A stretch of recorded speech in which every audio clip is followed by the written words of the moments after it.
I was not only nervous, but very excited with having them here today. And it's going to be, I think, a fun and insightful journey this afternoon in getting some insights and perspective from two really incredibly successful and as kind people I've met in business in a long time. So thank you, Lynda and Bruce, for making yourselves available to our students and to the audience today. Thank you so much. I have a series of questions that I'm going to ask, and I'm going to start first with you, Lynda, if I may. And I saw something wherein you were quoted as saying that as a child you suffered from low self-esteem and isolation. Yet in our meeting last week prior to this event, wherein you were so kind to provide Melissa and me with a personal tour of your facilities, I was struck by both your confidence, your affability, and your humility all at the same time. And I'm just wondering how you think this transformation occurred for you. You know, it's in some ways really hard to say, because I watch a lot of other people who suffer from low self-esteem, and I don't know why some of us find our way out and others don't. For me, I just realized that my destiny was in my hands. I really thought what Melissa said at the beginning, opening remarks, is true, that you can chart your own destiny, and I don't think you realize that when you're depressed and feeling bad about yourself. You know, it sort of feels like the whole world is against you. And so as I made that realization and just started to make a lot of decisions in my own pursuits, and I just was able to pull myself out of it. But, you know, it is a little bit of a mystery. I don't know that I have the right answer. Bruce, we're certainly not going to let you off the hook, and thank you for coming today. We're really honored that you made the time also to come today. In reading some things about you in my research, it seems like you are maybe a self-proclaimed artist and designer. You graduated from the Art Center College of Design. And what's really interesting to me is that a lot of people who are artists that I meet don't see themselves as entrepreneurs. And I'm just wondering, did you see yourself as an entrepreneur, or do you think that entrepreneurship and being an artist are polarities at opposite ends of the continuum? I think some of the best art and design are really about thinking and process and problem solving. And if you look at some of the best people in design, sometimes they're not the best designers, but they really think through problems and issues and larger scale things. And I've always been the person more interested in what holds up the bridge and what goes on underneath it than going across it. I've always been interested in processes. I've always been interested in games or how to game a game. I've always been interested in just trying to figure things out. And I just peck and chip and probably 99% of the time fail, and then occasionally I get that little win. So did you actually envision or see yourself as, quote, a business person when you were an artist and doing your design work and all the other wonderful things that you've done? I'm a horrible salesperson. I tried to sell knives in high school, or when I got into college. I worked in a bookstore. I've done many jobs. I learned what I am not good at. But I am good at talking about and doing things for others, but not selling myself. As an artist, it's the art business. You have to understand the business of how to operate in that world.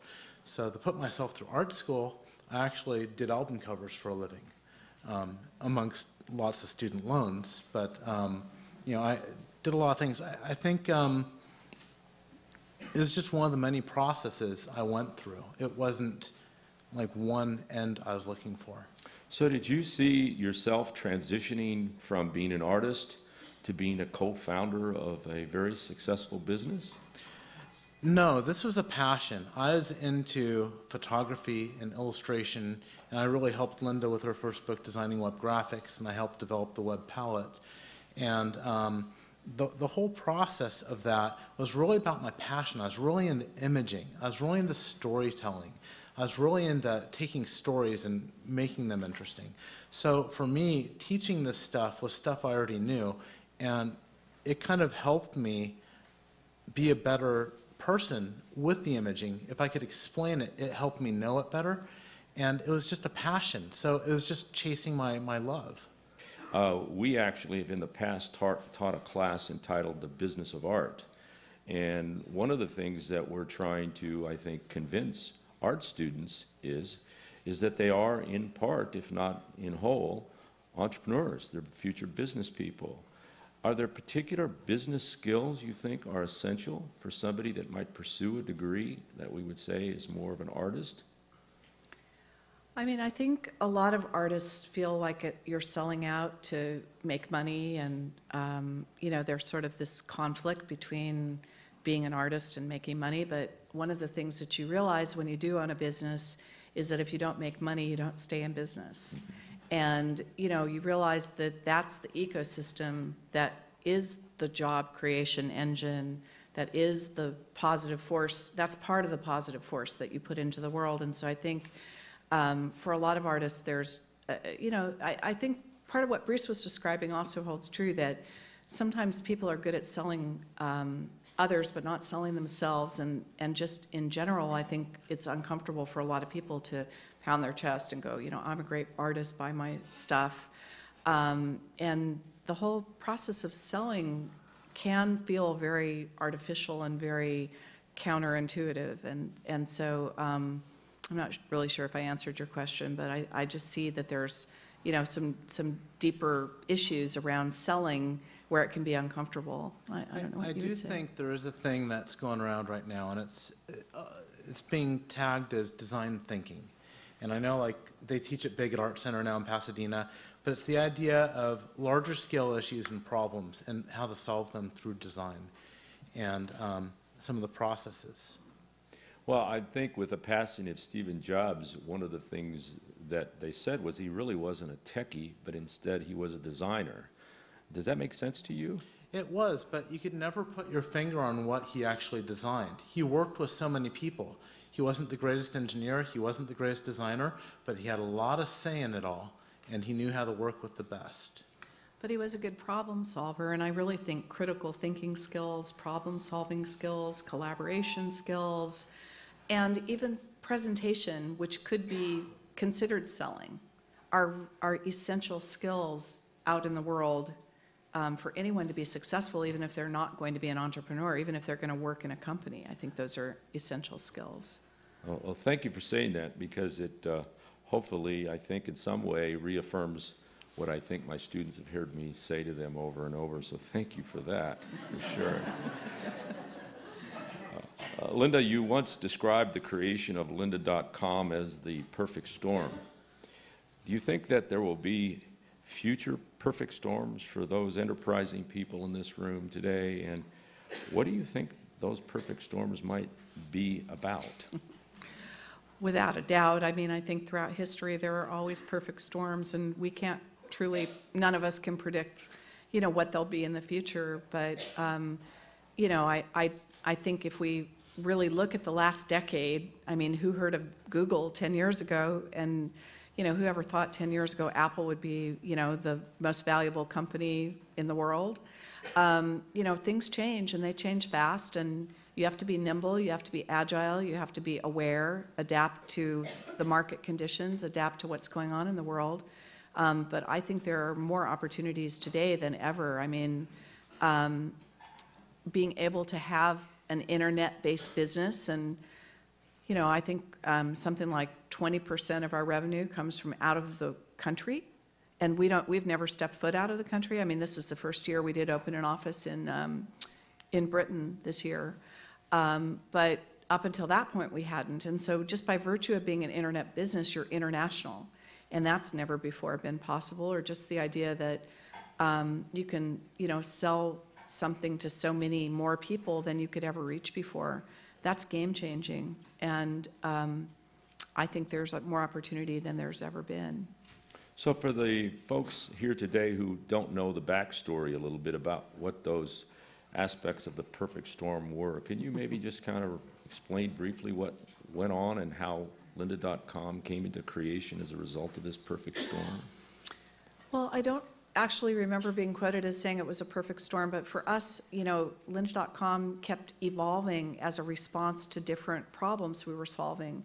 I was a teacher, and I'd written a book, and the book gave us enough royalties so that we could move away from the college where I was teaching and Bruce could be an illustrator. And we moved to Ojai, California, and our work dried up. So we decided that we were going to, how are we going to respond to that? Well, let's start our own business. That was, in response to some problems. And then our book publisher didn't want to publish some of the topics that we wanted to publish, and so we decided to become our own publisher and start to publish videos. And then 9/11 happened, and the financial crisis, the first recession, and the dot-com crash. Not the first recession, but there was another recession in 2001. I don't know if it was really called a recession, but there was a dot-com crash, and there was a big market upset, and it really affected the ability of our customers to come to the classroom that we had started. So we put our videos online, and that was how we started the online training library, which became the much bigger idea. But we didn't kind of set out evaluating the market size and doing a business plan and a lot of things that you're probably teaching your students. It was really just a vehicle to practice our craft. When we couldn't do it with clients, we figured out, okay, well, we'll do it for ourselves, and then we just adapted to a series of different market conditions. This probably wouldn't have happened had we been in Burbank or Pasadena. We were without means, and she was complaining monthly and weekly and daily, I want to teach, I want to teach, I want to teach. So it was finalized, we finally said, let's just open up our own training center. Let's just do it ourselves. When our publisher kept saying no to what we wanted to do, let's just figure a way to do it ourselves. So a lot of our biggest strengths and a lot of the biggest things we've done came directly from people saying no. And us saying, oh, we can't do it, so how do we do it? And it was all about learning how to build our own platform or to build our own training or do it. We didn't even care. It wasn't even a money-making proposition. It was just, how do we get this done? How do we do what we set out to do? We just had ideas. We didn't think we were going to train a couple million people at the time. We just thought a few people that we were training here and there, 30 a week. You're going into business without any real plan, without any money, without any business training, with all the things that we claim every successful entrepreneur has to have. That's not true. That's not entirely Okay. true. I wrote up a business plan, and Lynda looked at me and threw it away. I don't know if she threw it away. She said, this is a pipe dream. I don't think this would really work. So another no. And she didn't really believe it. And then later when we did the online thing, I charted out, I think 5 to 7 years out in the future, what it would be. And I think it was almost probably missing it by maybe $1,000 to where we would have projected to have been. And she didn't think that was probably going to be true either. But that's been another really ingredient in this perfect storm, has been our relationship and our strengths and weaknesses. And I think together we've equaled a lot more than we would have separately. And it was absolutely a lot of the bigger business ideas were Bruce's ideas, and I was definitely a skeptic. I didn't think people would come to see me speak or me teach in Ojai, California, but he had the idea, let's rent a local high school, and over the spring break when the computer lab is empty, and put an ad on our website and see if anyone comes. And people came. In fact, someone came from Vienna, Austria, just based on that ad on our website. It was probably the first ever class on web design that was publicly available. And what year was that? I'm sorry. 1995, No, 96? 97 was 97? when we did that class. And prior, probably the first class is what you taught was at Art Center College of Design. Yeah, I wrote the first book on web design and then taught, I'm sure, one of the very first classes on it. So then after that first class where a student comes from Vienna and a few others come, I guess, from around the country or California, what next? What did you do next? Well, that was where he proposed that we rent a space, and what our idea was that 1 week out of the month we would hold a class, and the rest of the time we would work there instead of in our garage. And we really had no idea that it would take off. And the first year we were in business, our revenue was $1.7 million. Wow. And it was just, we had no idea it would be that big, that we'd be hiring other teachers, hiring people to help us. It was literally the two of us doing everything from sweeping the floor and setting up the computers to buying lunch for the students to writing the curriculum. We were doing everything ourselves. So Bruce, I'm interested, what made you convinced that this was a winning idea? Well, a lot of people telling you no, Lynda saying, tossing out a business plan. What made you persist? Linda's stubborn. She's persistent. When she wants to teach, she wants to teach. It was about finding a way to get her to teach, first and foremost. And that was in regards to the classroom.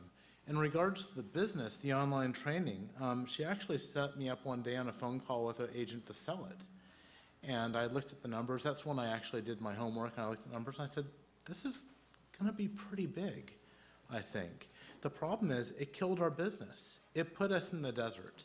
You know, here you have a product, you're selling CD-ROMs, and $150, $99 each, and they teach you how to do something. And you make a product that's $25 a month. And what happens to your $150 CD-ROM sales when you sell something for $25 a month and you get access to everything? Well, it's kind of like cutting your throat. It put us to the desert for about 3 to 4 years. And, you know, it really hurt us. We had to lay off employees. We were hurting financially. And Lynda felt the need that maybe we should cut our losses and sell that business off. But I looked at it, I said, no, this has momentum.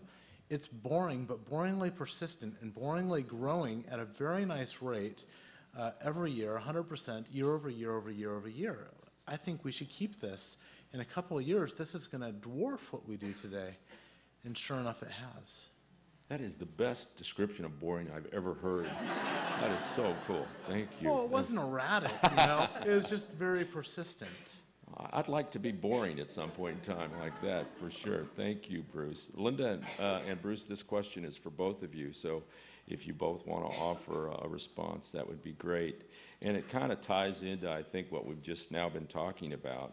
I've always firmly believed that success is dependent upon the individual and their willingness to put forth the necessary effort, to hold themselves accountable, to make necessary changes, etc. So if you believe that as well, and it sounds as if maybe you do parts of that, what can you tell our SBC students today about the importance of personal responsibility and perseverance and of working hard at something?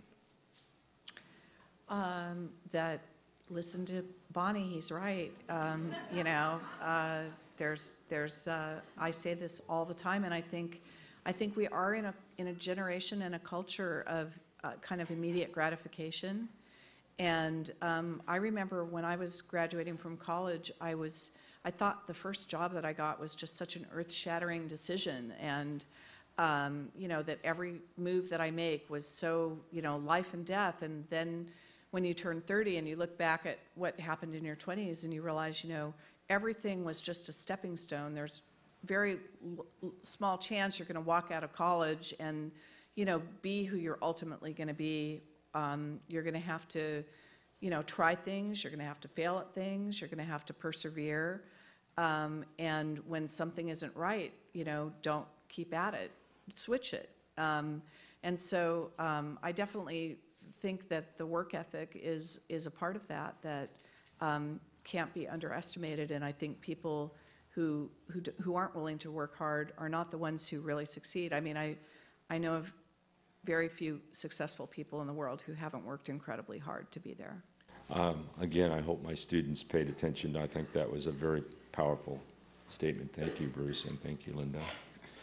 Bruce, a few years ago, we had the opportunity on this stage to have an inaugural event where Yvon Chouinard, the founder of Patagonia, sat down for a conversation. And before we began, I asked him what was the criteria that they used to determine who to hire for their company.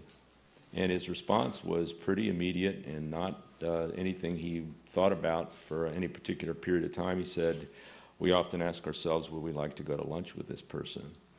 I was impressed by the team members at lynda.com that I had the pleasure to run into with Lynda the other day.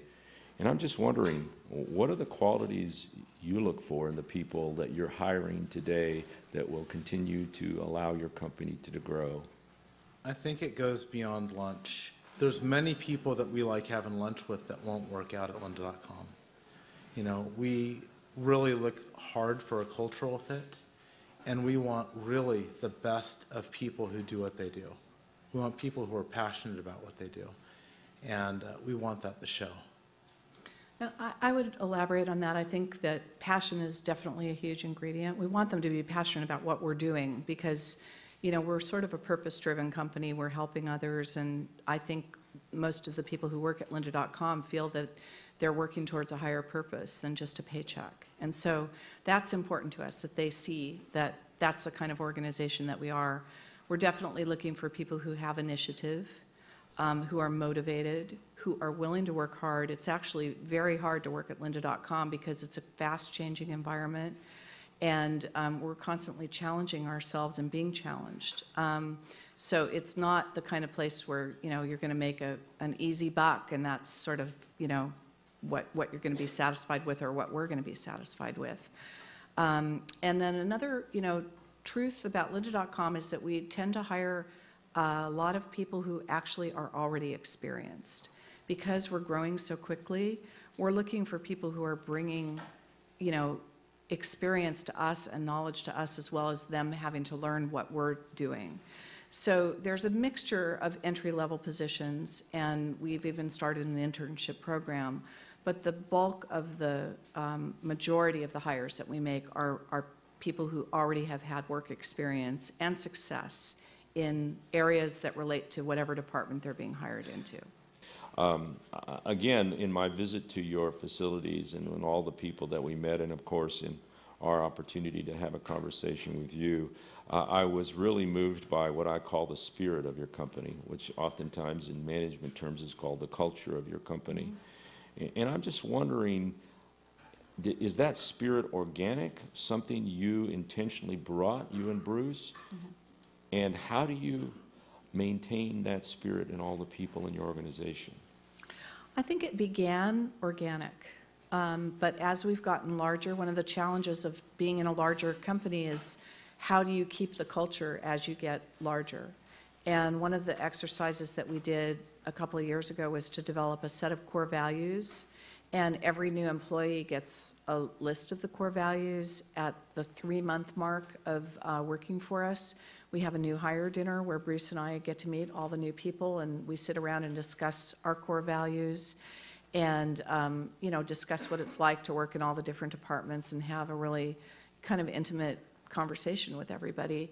All of our directors and all of the managers in the company are you know, entrusted to kind of spread those values. And I think we also don't just talk the talk, but we walk the walk. So I think it's very clear by our environment, by our employee benefits, by the way that you know, people are treated, that we have a certain set of values that we really believe in. And also, I think, you know, sharing the importance of the purpose of our company to help others and to build a product that's truly of value to others, and to give, you know, to instill that in everybody. I think that is part of what's contributed to keeping that culture alive in a larger organization. When it was smaller, it was just almost organic, I would say. Bruce, why do you think more businesses and more managers don't embrace that philosophy? It's expensive. You know, we have a culture, but it's expensive to maintain. You know, the health benefits go up in cost every year, and they're not cheap. And we provide free lunch to all of our staff, and under the presence and the pretext that it's healthy. So free. We do everything we can. We operate in we operate with the spirit of generosity, and we expect our employees to operate with that same offer of generosity to our members and our customers. Well, I often say to my students, and I know I'm repeating myself for a lot of them here today, that the greatest asset of any organization are its people, and that, in my mind, an effective manager, an effective leader is somebody that has the capacity to harness their willing participation. It seems like you've managed to accomplish that. Is that always at a cost? Not always, but occasionally. I mean, like culturally, once a quarter, I get about 10, 5, sometimes as much as 20 minutes to get as much about the culture I want to communicate with the staff that I can. That's my one little window to speak to the whole staff every quarter. I do that. But other things, are they expensive? I don't think they're all cheap. You know, you can always talk about when things are done well. You can always congratulate someone for doing something well. But culturally, I think it's probably one of the more important jobs as an owner we have, is to really make sure that culture goes into each employee and they know how to operate with it. And also, we have the luxury of having a successful company that's profitable, and we can afford these kinds of benefits, and a lot of companies aren't in that position. And I think even when we were smaller and we couldn't do these things, treating our staff with respect, enrolling them in the problem solving, I don't think those things necessarily cost money, but I do think they're extremely important. And our philosophy is, if our company is successful, we want everyone to realize that they're part of that success and that they should share in that success with us. And I don't know that that's the way that a lot of businesses are geared to run, especially when they're publicly traded. There's a lot of pressure, unfortunately, in our economy and also in the way we consider the status quo of business today, to be very focused on the bottom line and be very focused on just eking out as many profits as we can and not really thinking about giving back. And so I think for us, we think a lot about giving back and creating an ecosystem where it's a win for all the different people and processes in that ecosystem. And I do think that the world would be a better place if a lot of other companies were run that way, but unfortunately, that's not what Wall Street wants. That's not what, that's not considered necessarily good business practices by a lot of traditional, business thinking. Yeah. Well, I often say to my students, and I know I'm repeating myself for a lot of them here today, that the greatest asset of any organization are its people, and that, in my mind, an effective manager, an effective leader is somebody that has the capacity to harness their willing participation. It seems like you've managed to accomplish that. Is that always at a cost?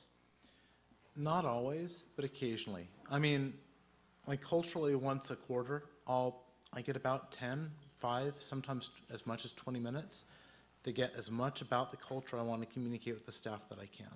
That's my one little window to speak to the whole staff every quarter. I do that. But other things, are they expensive? I don't think they're all cheap. You know, you can always talk about when things are done well. You can always congratulate someone for doing something well. But culturally, I think it's probably one of the more important jobs as an owner we have, is to really make sure that culture goes into each employee and they know how to operate with it. And also, we have the luxury of having a successful company that's profitable, and we can afford these kinds of benefits, and a lot of companies aren't in that position. And I think even when we were smaller and we couldn't do these things, treating our staff with respect, enrolling them in the problem solving, I don't think those things necessarily cost money, but I do think they're extremely important. And our philosophy is, if our company is successful, we want everyone to realize that they're part of that success and that they should share in that success with us. And I don't know that that's the way that a lot of businesses are geared to run, especially when they're publicly traded. There's a lot of pressure, unfortunately, in our economy and also in the way we consider the status quo of business today, to be very focused on the bottom line and be very focused on just eking out as many profits as we can and not really thinking about giving back. And so I think for us, we think a lot about giving back and creating an ecosystem where it's a win for all the different people and processes in that ecosystem. And I do think that the world would be a better place if a lot of other companies were run that way, but unfortunately, that's not what Wall Street wants. That's not what, that's not considered necessarily good business practices by a lot of traditional, business thinking. Yeah, I understand. I was going to say, and you're I right. think we run a little backwards, where a lot of people say, well, our goal is to make X number of profit. We're going to do X number of dollars this year. And I see that, and I know our salespeople have to hit a certain sale goal, but my belief is we really have to be thinking, we got to do this for our member, and we got to do this in curriculum, and we got to do this for our platform, and we got to improve things for everybody in these directions. And, if you get the right product and you focus on that, the profits will follow. But if you focus on the profits, your product's going to fall apart. Thank you, Bruce. Very, very insightful. Thank you so much. Bruce, was there a point in time during the past 16 years that you thought you weren't going to survive as an organization? And what did that experience tell you about yourself and about your company? I don't know if there's a point where I saw that we're not going to survive as an organization. I felt more like a tree where we had dead limbs.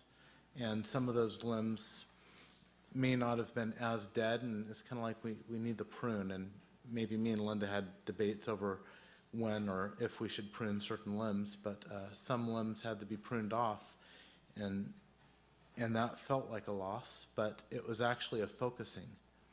And I think that helped us ultimately in the long run. I mean, to keep some of these things on probably would have sunk the whole company. Just to save a couple, 7, 10 jobs here or there, we could have saved them, but it would have cost everybody every job because it would have sunk the company. I think our biggest challenge was at the dot-com crash when we were in the business of having a physical training center and people stopped coming, and we saw people weren't going to travel after 9/11. I mean, that was a very frightening time for us. But it was the catalyst for our best business decisions. So in hindsight, it was actually a positive. At the time, it didn't feel very good. It felt very scary. Was there a point in time where you felt like you just wanted to give up? No, because giving up is not an option. I mean, maybe changing what the company is and does, I've had to do many times, and I think I've explained here all those different decision points. But I've always known that I could practice my craft, whether it meant that I was going to go out and just be a teacher on my own or have a whole company of other teachers along with me like we do today. So I have utter confidence in my ability to, contribute to the world in the way that I want to contribute, whether it be through this or through something else. I know that nothing would stop me. Thank you, Lynda. Lynda and Bruce, if you want to chime in on this one. I think there's maybe even it's reflected on a little bit, without being political, in those folks who are occupying Wall Street today, that there's a sense that people who become successful have become successful overnight, or that they become successful by being unethical. And I'm just wondering, what are some of the sacrifices the two of you had to make to achieve the level of success you have to date? Well, we're also really unusual in that we've always put the majority of profits back into the company, and we haven't. So for many years, we sat with dirt in our backyard without even any grass, and sort of like not really tending to our own needs as much as not pulling the profits out and paying for nice things for ourselves. I would say that the biggest sacrifice that we made was that of time and energy. And when a lot of our friends were going to concerts and parties and doing a lot of other things, we were busy working, and there were literally years that went by when I don't think we had dinner with friends or really went out that often. And so I think we really put everything that we had time-wise into the company, and that was our biggest sacrifice. I think we've only taken 2 vacations the whole time we've been married in the last 14, 15 years. that are longer than 5 days, and we just took one to Italy this summer. So we've just never really had a lot of time. I think time has been the biggest sacrifice. You know, time to really do something for personal purposes. And what's the driving force behind your willingness to make those sacrifices? I really think we truly feel that we're making a really large change. When we see over 1 million people cycle through our service a year, that's 1 million people we're helping. And we like to believe that our success is rooted on how many people can we make successful, get a job, keep a job, advance in their job. You know, because I think even right now, the demand is more so than ever before because of the structure of the economy. I think it goes on a lot of levels. Like, I'll pull up to the parking lot and see all the cars in the parking lot, or attend.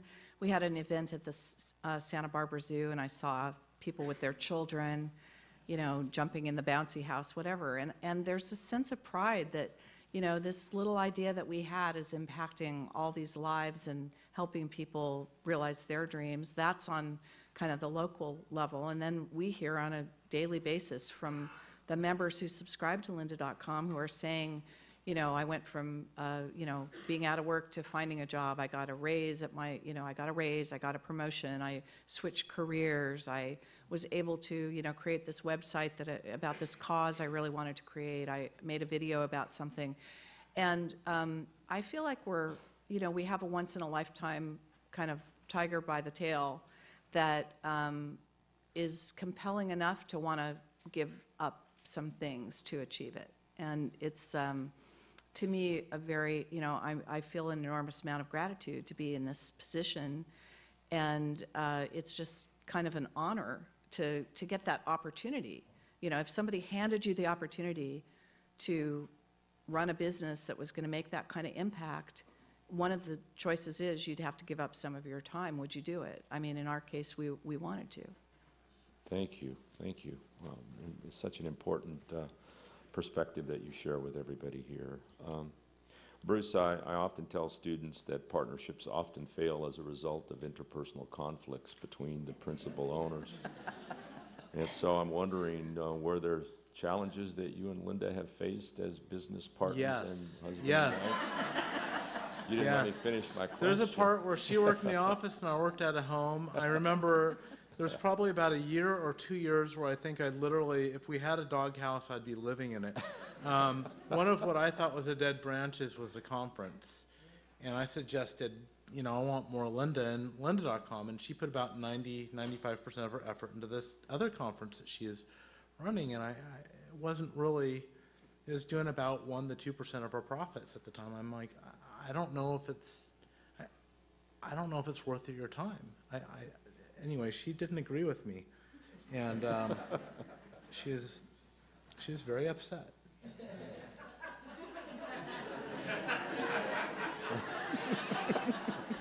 Maybe I should just move to the next question. But the good news is, 2 years later, she decided on her own that maybe it was time to, you know, not do it. Okay. And Good I man. got lucky. But, you know, I'd like to speak a little about, you know, not about that, but a lot of people do ask, what's it like to be married, and do you bring work home with you, and, you know, isn't that kind of a drag? And I don't know if Bruce would totally agree with this, but from my perspective, I feel like we're doing something together that a lot of married couples don't get that experience, to really do something so, you know, amazing together. And that, you know, it's, I don't know, I feel really grateful that he's my, you know, really in it with me. Like, I remember sitting and watching that movie, The Social Network, with Bruce, and just grabbing his hand in the middle of the movie and just saying, you know, thank God we had each other, because there's so many forces and, you know, threats and people who don't agree with you, and to have two people instead of being one person, I don't know, I think it's been really to our advantage, and I'm grateful that we got to do it. The good news is that, you know, we probably work at home just as much, if not more, than when we're at the office. And we're constantly talking about, what can we do? Where can we go? What more? What more? and we just keep pushing ourselves. And I think it's a really great dynamic. And, you know, that story I said earlier aside, we work really well together. So I'm just curious, what are the kinds of things you do to improve yourself? I believe that everything is a journey. I'm very much like a journey person instead of a destination person. And so to allow our managers and leaders to say when we're not succeeding at something and really kind of face it, hopefully we create that kind of environment where we're willing to question ourselves. In terms of lynda.com as a URL, was that also something that was thoughtfully thought out or just spontaneously generated? Well, I was researching my first book about web design, and I actually got turned down by all the publishers. So as Bruce says, I'm stubborn and persistent, and so I figured out that I could write the book by getting a series of magazine articles, and I could research each chapter as a magazine article. And so I had this magazine series called Web Design Orama, and it was in the Net magazine, which doesn't exist anymore, and someone emailed me, who was Debbie at Debbie.com, and she said, I want you to check out my website. I have listed all the Debbies on the web. And I went to the page, and there were about 25 links, and at the time, that's how many Debbies were on the web. So that gave me the idea. I wonder if lynda.com is available, and I went and bought it for $35. And it just became the hub of, you know, where everything happened around my teaching. And then when we started the school, you know, we put the ad on lynda.com that well, first of all, another story, when I wrote this book, eventually, it was published through the largest publisher in the world at the time, Macmillan, and they didn't have a website.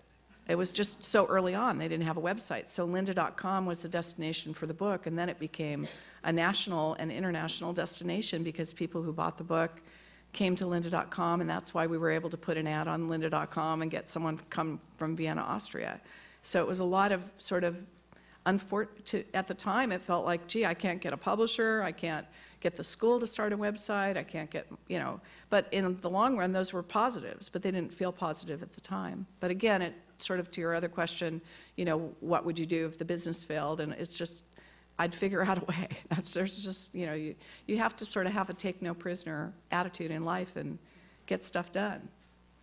And so how do you maintain your competencies in all of those areas?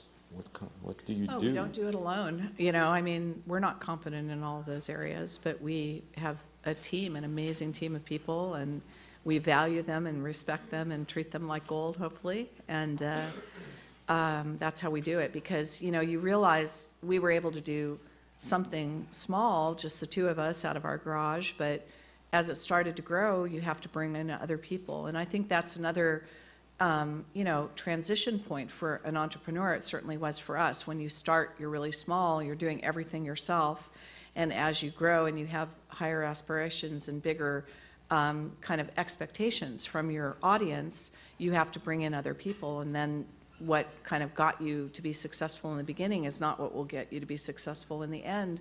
You have to delegate, you have to learn how to trust, you have to learn how to bring in people who are other people who you respect and who respect you and who you can collaborate with. And so, you know, there's absolutely no way we could run lynda.com, the two of us. Today, it's just too big and too complex. I think there's a big secret, and it's we've always gave our jobs away. You know, Lynda and I actually made all the first videos ourselves.